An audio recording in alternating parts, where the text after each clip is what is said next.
Évangile selon Jean, chapitre 1. Au commencement était la parole, et la parole était avec Dieu, et la parole était Dieu. Elle était au commencement avec Dieu. Toutes choses ont été faites par elle, et rien de ce qui a été fait n'a été fait sans elle. En elle était la vie, et la vie était la lumière des hommes. La lumière luit dans les ténèbres, et les ténèbres ne l'ont point reçue. Il y eut un homme envoyé de Dieu, son nom était Jean. Il vint pour servir de témoin, pour rendre témoignage à la lumière, afin que tous crussent par lui. Il n'était pas la lumière, mais il parut pour rendre témoignage à la lumière. Cette lumière était la véritable lumière qui, en venant dans le monde, éclaire tout homme. Elle était dans le monde, et le monde a été fait par elle, et le monde ne l'a point connue. Elle est venue chez les siens, et les siens ne l'ont point reçue.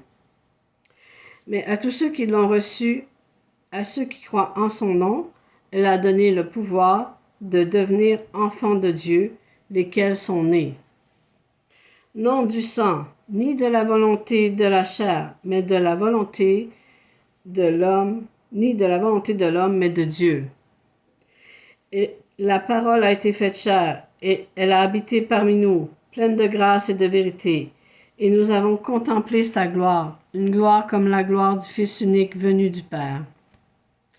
Jean lui a rendu témoignage et s'est écrié, « C'est celui dont j'ai dit, celui qui vient après moi m'a précédé, car il était avant moi. » Et nous avons tous reçu de sa plénitude et grâce pour grâce, car la loi a été donnée par Moïse, la grâce et la vérité sont venues par Jésus-Christ.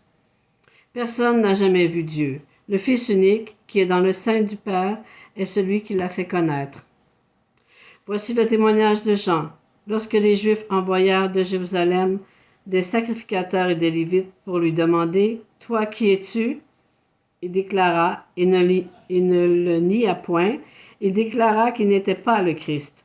Ils lui demandèrent « Quoi donc? Es-tu Élie » Et il dit « Je ne le suis point. » « Es-tu le prophète » Il répondit « Non. » Ils lui dirent alors « Qui es-tu » afin que nous donnions une réponse à ceux qui nous ont envoyés. « Que dis-tu de toi-même » Moi, dit-il, je suis la voix de celui qui crie dans le désert. Aplanissez le chemin du Seigneur, comme a dit Ésaïe le prophète. Ceux qui avaient été envoyés étaient des pharisiens. Ils lui firent encore cette question. « Pourquoi donc baptises-tu si tu n'es pas le Christ ?